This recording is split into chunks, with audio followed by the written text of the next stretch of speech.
Bismillahirrahmanirrahim. Assalamualaikum warahmatullahi wabarakatuh. Alhamdulillah, wassalatu wassalamu ala rasulillah wa ala alihi wa ashabihi wa man tabi'ahum bi ihsanin ila yaumil amma ba'd. Alhamdulillah, pada malam ini tanggal 17 Maret, hari Selasa, bertepatan dengan tanggal 23 Rajab 1441. Alhamdulillah, pada hari ini kayaknya jamaahnya kelihatan agak cerah ya. Apa gara-gara lantainya putih ya? Kan biasanya pakai karpet ya, hijau. Ini kayak terang banget. Masya Allah. Alhamdulillah, Allah izinkan kita berkumpul bersama, yang mudah-mudahan kita semua ada di sini adalah mencari ridho Allah Subhanahu wa Ta'ala.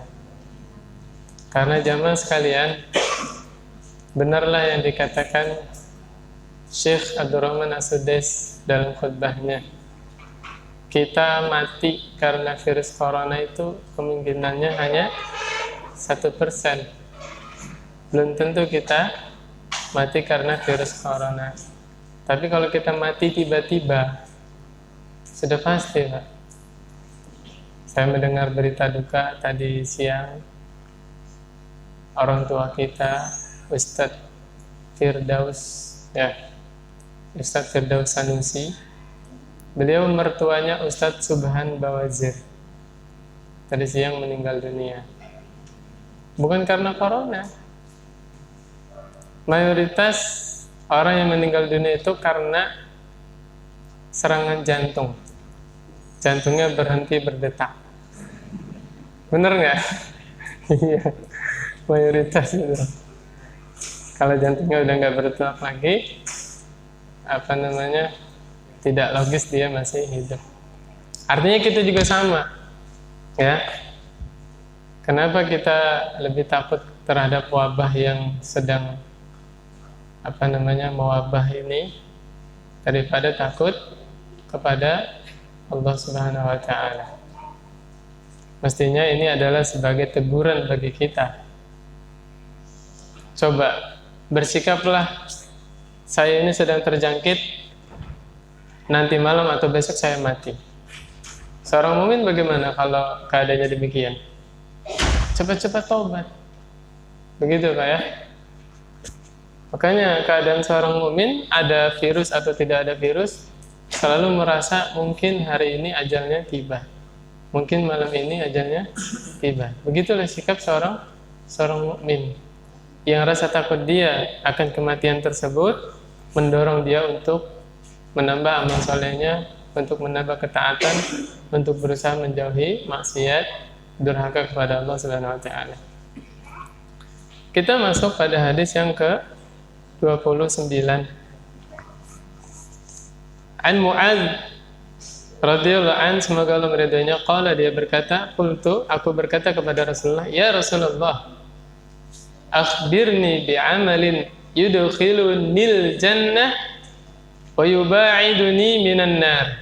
Ya Rasulullah, ajarkan kepadaku suatu amalan yang bisa memasukkanku ke dalam surga dan menjauhkanku dari neraka.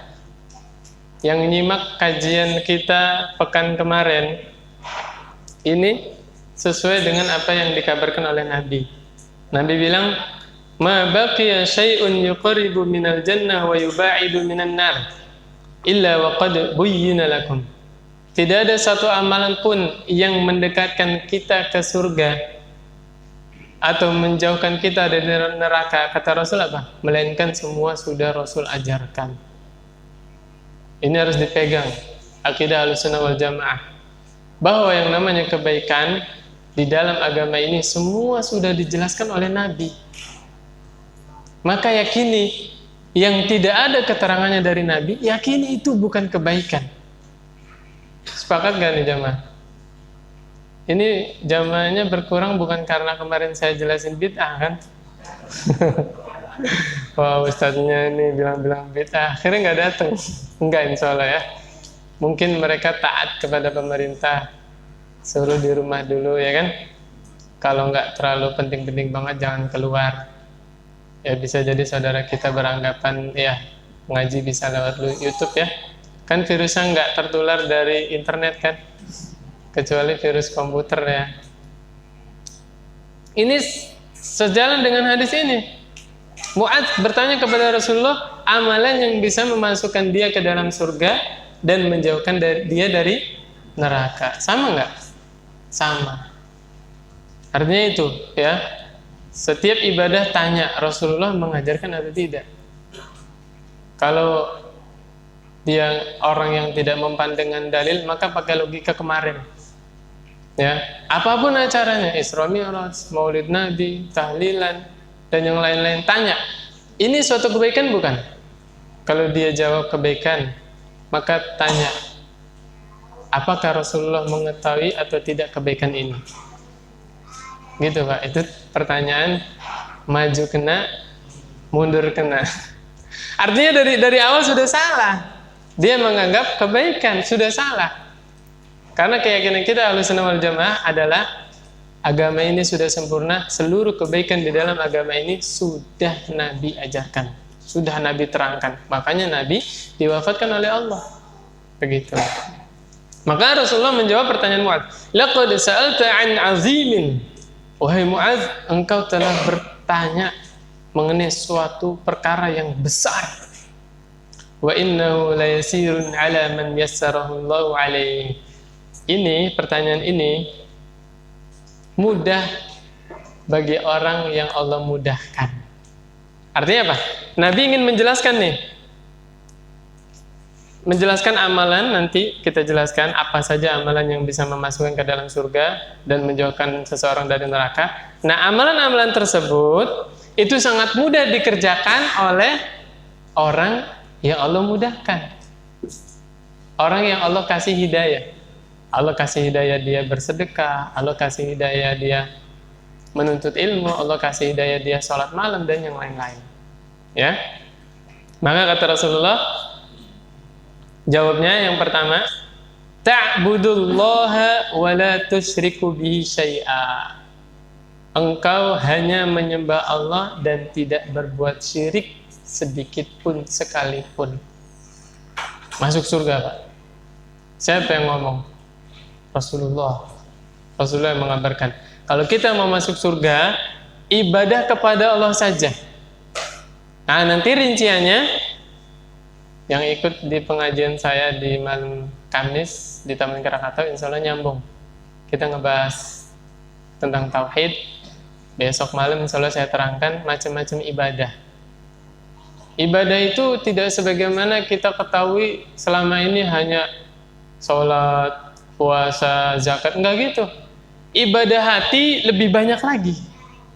Seperti berharap, takut, tawakal, sabar, syukur, ikhlas, ridho. Ayo, banyak ibadah hati. Nah, itu yang dimaksud nanti. Beribadah hanya kepada Allah. Nanti takut bagaimana yang takut itu membuahkan pahala dan takut bagaimana yang takut itu menjerumuskan ke dalam kesyirikan. Itu juga ibadah. Takut ibadah bukan? Ibadah. Janganlah kalian takut kecuali kepada Allah Subhanahu wa taala. Yang dimaksud di situ adalah takut ibadah. Coba siapa yang bisa mencontohkan takut yang menjerumuskan seseorang ke dalam kesyirikan? Takut apa? Takut kepada syaitan. Takut apa lagi? Takut yang tidak ada kaitannya, dikait-kaitan, misalnya kualat. Apa contohnya? Kualat sama kiai. Kualat apa misalnya? Iya, pokoknya segala macam pemali-pemali itu loh. Nggak ada kaitannya kan? Orang hamil berdiri di tengah pintu. Jangan berdiri di tengah pintu, nanti lahirannya susah. Bukan layar yang susah, orang mau lewat susah. Iya nggak? Tinggal bilang aja terus terang, punten kalau di tengah pintu berdirinya kita susah lewat. Gitu aja Pak ya. Kalau ada gerhana, orang hamil langsung suruh ngumpet di bawah apa? Dipan ya, kolong tidur. Nah, zaman sekarang dipannya spring bed. Ngumpetnya di mana? Alhamdulillah ya. Nah itu takut-takut yang syirik. Ada pun takut sama corona, syirik nggak Pak? Hah? Itu namanya takut tabi'i, gawaan bayi. Semua orang takut. Seperti kita ngelihat singa. Takut nggak Bapak ngelihat singa? Takut kan? Syirik nggak? Enggak. Itu namanya takut manusiawi. Nah, sama takut terhadap penularan virus misalnya dan lain-lain. Itu takut yang fitrah, tidak menjerumuskan seseorang ke dalam syirik.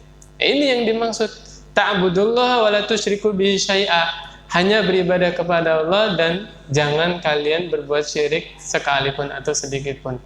Gimana caranya? Belajar. Seseorang yang tidak mau mempelajari apa itu tauhid, apa itu syirik, kemungkinan besar dia akan terjumus ke dalam kesyirikan. Bagaimana kita bisa sholat dengan baik sesuai yang dicontohkan Nabi kalau kita nggak ngerti rukun-rukun sholat, pembatal sholat, syarat-syarat sahnya sholat? Iya nggak Pak? Demikian juga tauhid syirik. Kita bisa mengaplikasikan tauhid, merealisasikan tauhid dengan mempelajarinya. Kita bisa meninggalkan syirik, menjauhi syirik dengan mempelajarinya. Apa itu syirik, kita jauhi. Apa itu tauhid, kita kerjakan. Begitu. Termasuk keperbuatan tatayur apa? Hah?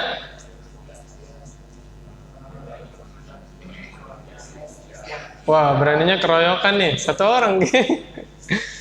Percaya adanya angka-angka sial. Nah, coba saya tanya nih, di Rakata ini ada nggak perumahan nomor 13? Rata-rata di perumahan nggak ada. Habis 12, 12A, 12B, 14. Ini waktu TK lulus nggak berhitung ini. Lift juga kayak gitu. Iya, benar nggak Pak? Di gedung-gedung itu tingkat lantai 12, 12A, 14 langsung. Ini kan masih tatayur. Bener nggak Pak? Salah satu rahasia kenapa Nabi menikahi Aisyah di bulan Syawal, tahu nggak kenapa Pak? Karena dulu di bulan Syawal itu dijauhi oleh orang-orang jahiliyah. Orang-orang jahiliyah nggak berani mengadakan acara di bulan Syawal. Menganggap sial kalau bikin acara di bulan Syawal. Maka Nabi menikahi Aisyah di bulan Syawal untuk menabrak keyakinan jahiliyah itu. Artinya apa? Ada apa ini? Ada warnet di masjid. Artinya apa? Berarti disyariatkan kita bikin acara di bulan Syuro. Karena di tanah air kita di bulan Syuro diyakini keramat. Bener gak? Jangan bikin acara di bulan Syuro, takut sial. Ditabrak keyakinan itu. Berani gak Bapak? Kalau belum berani, berarti tauhidnya belum bener. Paham maksud saya Pak? Nah begitu. Kita pahamkan kepada masyarakat bahwa semua bulan itu berkah, semua bulan itu baik. Hari sial itu adalah hari di mana kita bermaksiat kepada Allah. Bulan sial itu di mana kita bermaksiat kepada Allah, itu yang sial, bukan harinya. Begitu Pak ya? Nah, harusnya Ustadz Fitjan ini yang ngebahas, bukan saya. Kemarin udah ya? Apa besok ya? Oh yaudah, masih dilanjutin oke. Yang berikutnya yang bisa memasukkan kita ke dalam surga adalah watuqimus shalah. Menegakkan sholat. Ya terutama sholat apa Pak? Sholat fardu 5 waktu. Saya pernah dapat kata-kata yang bagus di kitab Mukhtasar Hilyatul Auliya. Saya lupa ya yang bicara ulama siapa ya. Beliau berkata, kalau Anda bisa menjaga sholat 5 waktu berjamaah, Anda telah mendapatkan daratan dan lautan. Menguasai daratan dan lautan. Orang yang paling bahagia, Pak, yang bisa menjaga sholat fardu berjamaah. Kenapa, Pak? Itu yang dicontohkan sahabat. Coba bapak-bapak ketika baris di saf depan, bapak ngerasa nggak? Inilah yang dicari-cari oleh para sahabat. Ini yang dikejar-kejar oleh para sahabat. Hendaknya kita mengejar apa yang dirasakan oleh para sahabat tadi. Kemudian watutiyaz zakat, dan menunaikan zakat. Zakat itu sedikit, Pak. 1/40. Bapak punya uang 80 juta, sudah wajib zakat kan? Hanya 2 juta ngeluarinnya, Pak. Bener nggak, Pak? Dan saya yakin orang yang punya 80 juta tuh, ya yang ngeluarinnya cuma 2 juta.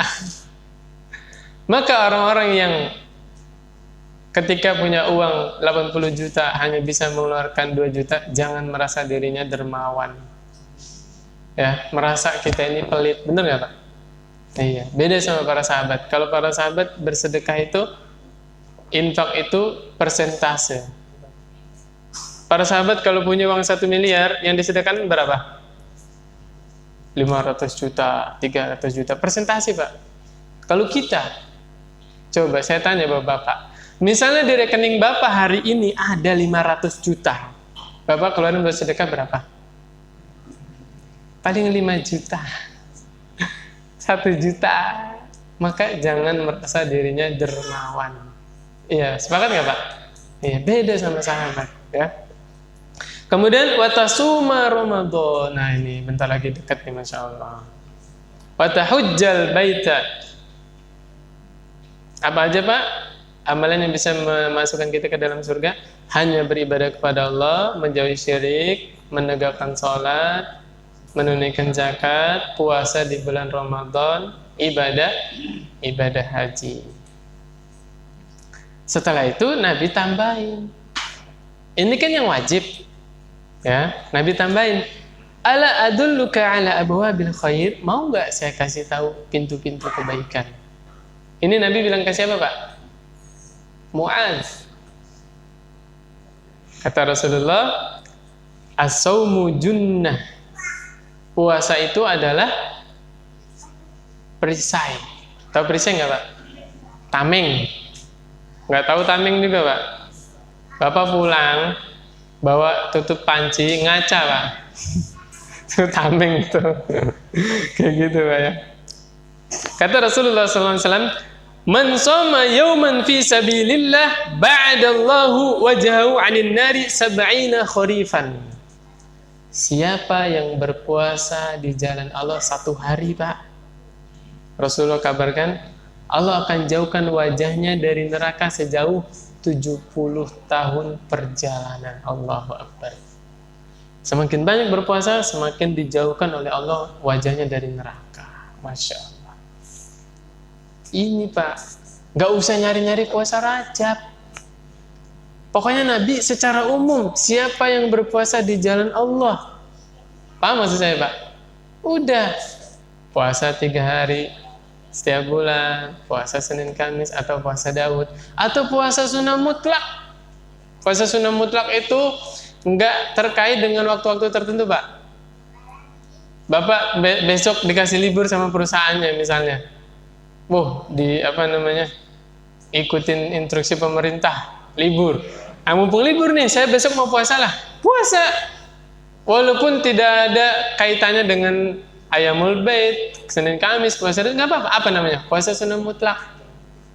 Mana dalilnya? Nabi ketika di pagi hari nanya kepada istrinya, nanya makanan. Wahai istriku, ada makanan apa? Kata istrinya apa? Nggak ada. Nabi marah? Enggak, Nabi bilang apa? Ya sudah, kalau gitu hari ini saya puasa. Allahu Akbar. Ada nggak yang kayak gitu, Pak, sama istrinya? Istriku, nasi ada nggak? Belum masak. Yo Allah, kayak nggak punya beras aja. Kayak gitu, Pak, ya. Beda sama Nabi, ya. Nabi, Pak, sabar. Nggak ada makanan, puasa. Masya Allah. Kayaknya indah ya hidup kita. Masya Allah. Itu tadi apa? Puasa, ya. Yang berikutnya, wasaddaqatu Tudfi'ul khati'ah kama tudfi'ul ma'u an-nar. Sedekah itu memadamkan kesalahan-kesalahan sebagaimana air memadamkan api. Masya Allah, Pak. Bapak-bapak mau dihapuskan kesalahannya, mau ditutupi aibnya oleh Allah nanti di akhirat, sedekah, Pak. Sebagaimana air bisa memadamkan api, begitulah sedekah bisa memadamkan kesalahan-kesalahan. Masya Allah. Wa sholatur rajul min jawfil lail. Nah, sholat seseorang di malam hari. Sholat malam, Pak. Masya Allah. Semampunya. Bisanya ba'da isya, witir 1 rakaat, monggo. Jangan sampai enggak sama sekali. Kata Umar bin Zar, beliau berkata di dalam Hilyatul Auliya. Tahu enggak kitab Hilyatul Auliya itu siapa, Pak? Siapa yang tahu? Karangannya Abu Nu'aim Al-Asfahani. Tapi saya enggak nganjurin baca kitab itu, Pak. Kalau mau baca yang mukhtasornya, ada mukhtasornya yang sudah dipilih yang bagus-bagus. Kalau kitab yang masih apa namanya? Kitab aslinya itu banyak campuran, ada ibadah-ibadah sufinya, Pak.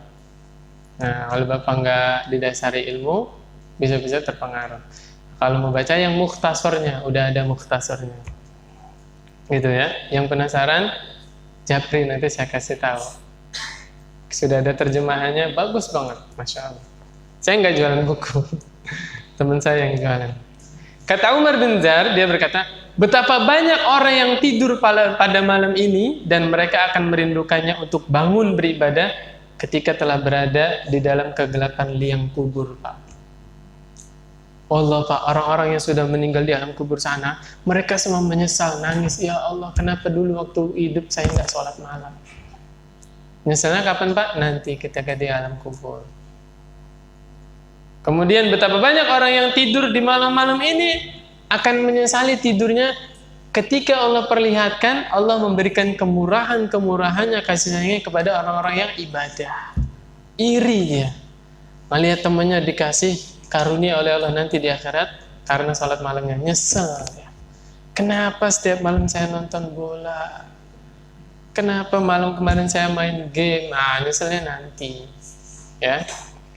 Begitu. Kemudian berikutnya, tadi ketika Rasulullah kabarkan salah satu pintu kebaikan adalah sholat malam seseorang di tengah malam. Rasulullah baca surah As-Sajdah ayat 16 sama 17. Allah kabarkan As-Sajdah ayat 16-17. Allah kabarkan di situ, Allah puji orang yang lambungnya jauh dari tempat tidur. Apa maksudnya, Pak? Ibadah di malam harinya, Pak. Kenapa sih kita di 10 malam terakhir di bulan Ramadan bisa? Ya nggak, Pak? Kenapa di hari lain kok nggak bisa? Kan orangnya sama. Iya nggak, Pak? Iya. Nah, kemudian di situ dijelaskan di ayat 17-nya, fala ta'lamu nafsum ma ukhfiya min qurrati a'yun. Allah punya surprise bagi orang-orang yang ibadah di malam hari kemudian menginfakkan sebagian hartanya. Surprise-nya apa? Pahala yang Allah sembunyikan. Allah kasih kisi-kisi ya, Allah kasih gambaran, surprise-nya itu min qurrati a'yun, yang menyejukkan pandangan. Masya Allah, kayak apa, Pak? Apa kalau yang laki-lakinya Allah sediakan bidadari yang begitu cantik, yang milih terserah?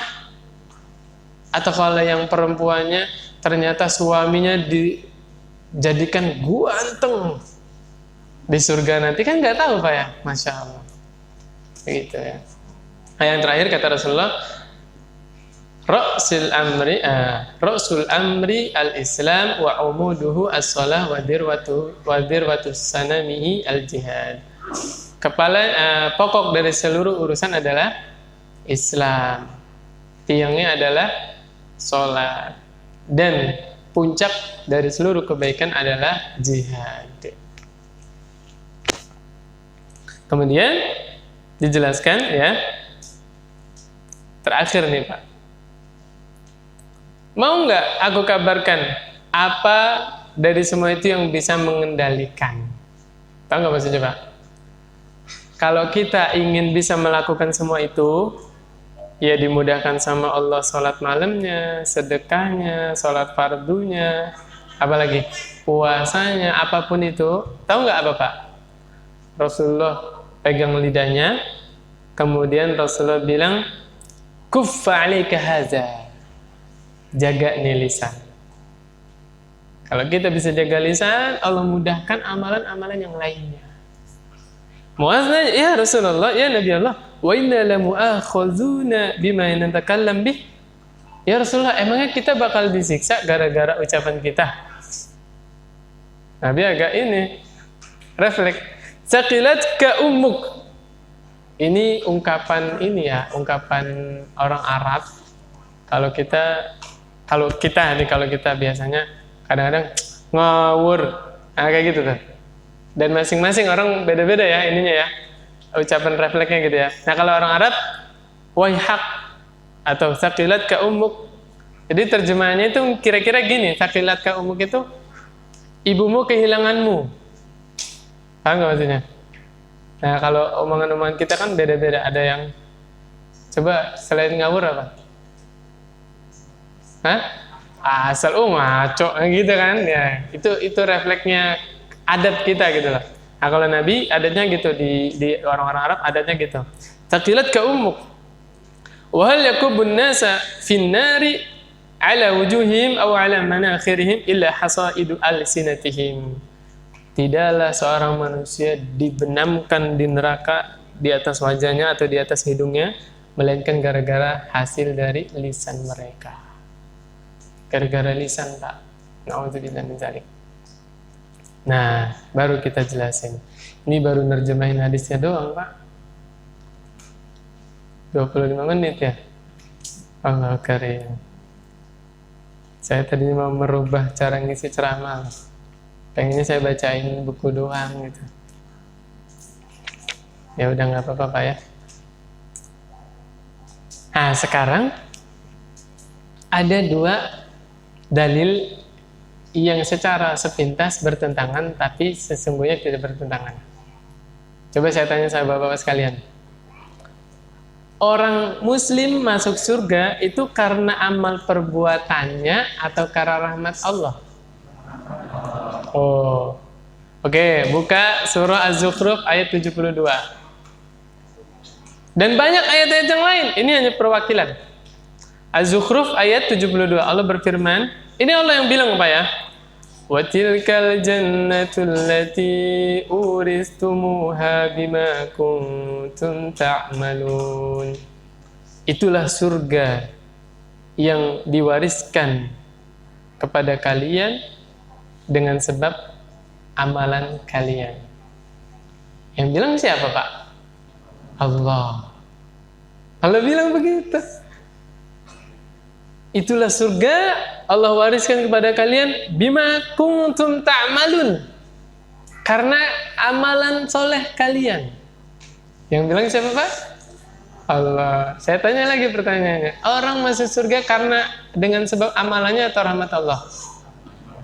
Woi, kokoh pendiriannya. Masya Allah. Ada hadis dari Nabi, lan yadkhula ahadun minkum al-jannah bi'amalih.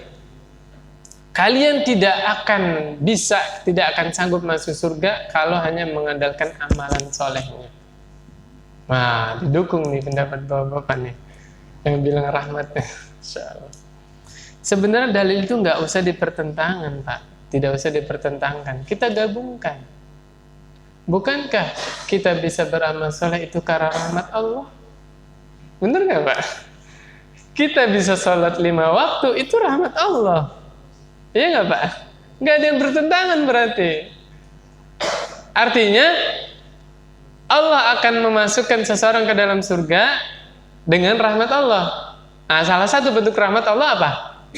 Allah beri hidayah dia untuk beramal soleh. Gitu nggak Pak? Iya. Kemudian di dalam penjelasan para ulama yang saya dengarkan dari Ustadz Firanda ya, beliau menjelaskan yang dimaksud di situ adalah kalau kita mau bayar surga pakai amalan kita paling berapa puluh tahun sih kita itu nggak kebeli Pak. Surga itu luasnya seluas langit dan bumi, kita bebas di situ. Allah kasih istana, Allah kasih istri, Allahu Akbar. Kita tuh kayak raja Pak di surga Pak, santai, buah-buahan tuh rendah. Kita pengen apa tuh cuman kerentek di hati. Tahu nggak kerentek di hati kan? Ngegerunek kan? Cuman terlintas di hati, di pikiran tuh dahannya itu mendekat Pak. Kita tinggal metik, Masya Allah. Kalau di dunia kan cari sengget, ya Pak ya. Atau naik kendaraan dulu ke warung buah. Di surga enggak, kita santai Pak. Itu dahannya tuh ngedekat, Masya Allah. Bapak mau buah apa? Anggur tuh segede ember Pak anggurnya. Allahu Akbar. Lagi nyantai gini, anak-anak kecil tuh jalan mengelilingi kita Pak. Bawa tempayan-tempayan, ada gelas-gelas dari perak dan emas. Di situ ada minuman jahe, ada susu. Wah, pokoknya raja Pak. Lebih nikmat dari raja dunia. Di dalamnya dijelaskan, mau nggak nih penduduk surga yang terakhir dimasukkan surga kepada Allah ya? Mau nggak kamu saya kasih 10 kali lipat kenikmatan raja dunia? Raja yang paling nikmat di dunia siapa Pak? Sulaiman. Siapa Pak? Sulaiman. Tahu kan Sulaiman? Jin tunduk, hewan tunduk, manusia tunduk, Allahu Akbar. 10 kalinya Pak. Itu derajat penduduk surga yang paling rendah, yang terakhir masuk surga, berarti terakhir keluar dari neraka Pak. Mau Pak? Nggak mau. Kita jangan berangan-angan merasakan neraka. Nauzubillah. Kita berharap kepada Allah dimasukkan ke dalam surga tanpa hisab. Ya Pak ya. Begitu. Sampai mana kita tadi? Udah paham salah Pak ya? Intinya kita masuk surga karena rahmat Allah. Dan berbahagialah orang-orang yang Allah mudahkan beramal soleh. Karena itu adalah sebagian dari rahmat Allah. Bertentangan nggak Pak dalilnya? Enggak ada yang bertentangan antara ayat dan hadis. Kemudian dijelaskan oleh Rasulullah, laqad sa'alta 'an 'azim, engkau telah bertanya tentang perkara yang besar. Besar nggak Pak? Besar. Seseorang diselamatkan dari neraka, dimasukkan ke dalam surga. Besar bukan? Besar. Yang ini kaitannya itu nikmatnya selama-lamanya, tidak keluar dari surga. Nih dengerin Pak ya, ini teorinya nih Pak. Orang yang sudah masuk surga selamanya tidak keluar dari surga Pak. Nikmat selamanya, kecuali keluarnya itu atas izin Allah untuk memberikan syafaat untuk saudara-saudara yang ada di neraka. Kalau itu iya. Dan mereka tidak merasakan siksaan neraka. Tahu Malik Pak? Malaikat Malik, penjaga neraka. Itu benar Pak, ada di surah Az-Zukhruf. Ya, orang-orang kafir bilang kepada malaikat Malik, "Ya Malik, wahai Malik, bilang ke Rabbmu supaya kita dimatikan saja," kata orang-orang kafir. Saking ganasnya siksaan neraka jahanam, sampai dulu di dunia takut sama kematian, nggak mau mati kan? Di neraka orang-orang penghuni neraka minta mati. Kayak apa siksaannya Pak? Kita waktu di dunia nih lari dari kematian, berusaha sehat, jangan sampai mati, bener nggak? Tapi orang-orang yang tinggal di neraka, saking dahsyatnya siksa neraka, mereka milih mati daripada disiksa. Nauzubillah min dzalik. Nah, malaikat Malik merasakan siksaan neraka nggak? Tidak. Sebagaimana Nabi Ibrahim ketika dilempar ke api, Karena api itu makhluk Allah, Allah bilang, ya nar kuni bardan, wahai api, dinginlah kamu. Apinya jadi dingin. Maka nanti penghuni surga yang ingin memberi syafaat kepada saudara di neraka pun tidak akan merasakan siksaan neraka. Itu teorinya Pak ya, orang yang sudah masuk neraka, sudah paten, dia penghuni, tadi saya bilang apa? Surga ya. Orang yang masuk surga, sudah paten, dia penghuni surga, titik. Tapi orang yang masuk neraka, ada yang kekal selamanya, ada yang nanti Allah keluarkan. Jadi penghuni surga. Nanti dicari yang punya keimanan di dalam dirinya walaupun sebesar biji zarrah. Di dalam riwayat yang lain dijelaskan setengah zarrah, cari. Kalau ada, masukin surga. Masya Allah. Gitu Pak ya. Kemudian jelasnya yang berikutnya, di dalam hadis dijelaskan tentang ini Pak. Ingat gak ketika Mu'adz sholatnya agak lama Pak. Apa yang dibaca? Al-Baqarah. Pas selesai sholat ada yang laporan sama Mu'adz. Wahai Mu'adz, tuh tadi ada orang lagi sholat keluar memisahkan diri. Dibilang sama Mu'adz apa? Munafik gitu. Orang yang keluar nggak terima. Saya dibilang munafik, lapar dua-duanya ke Rasul. Datang di sidang sama Rasul. Di situ ada Mu'adz, di situ ada orang yang dituduh munafik tadi. Siapa yang disalahin Pak? Mu'adz. Bacaan sholatnya kepanjangan. Al-Baqarah Pak. Kalau An-Naziat itu masih pendek. Jangan disalahin imamnya ya. Al-Baqarah baru boleh protes ya sama imamnya. Nah, di situ ada kata-katanya Nabi ini dakwanya lembut Pak. Sama orang awam, ibaratnya itu kan orang awam ya. Salat lama sedikit purik pulang gitu kan. Kalau di sini lama sedikit nah, Allah karim. Enggak bercanda Pak. Itu beneran serak itu bener. Bercanda Pak.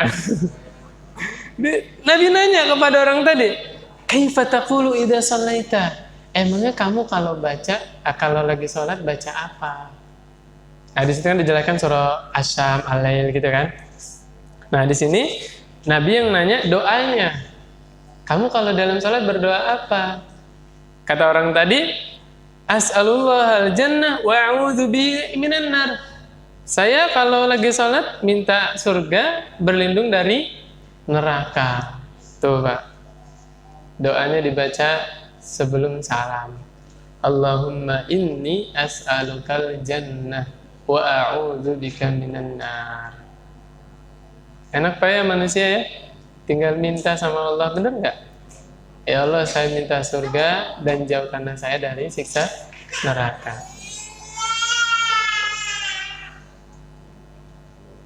Kemudian berikutnya, ya, itu tadi intinya, ya, kenapa Nabi penulis ini mengkaitkan di antara amalan yang bisa memasukkan seseorang ke dalam surga adalah salat fardu. Nah, di dalam salat itu dianjurkan kita berdoa minta surga, berlindung dari neraka.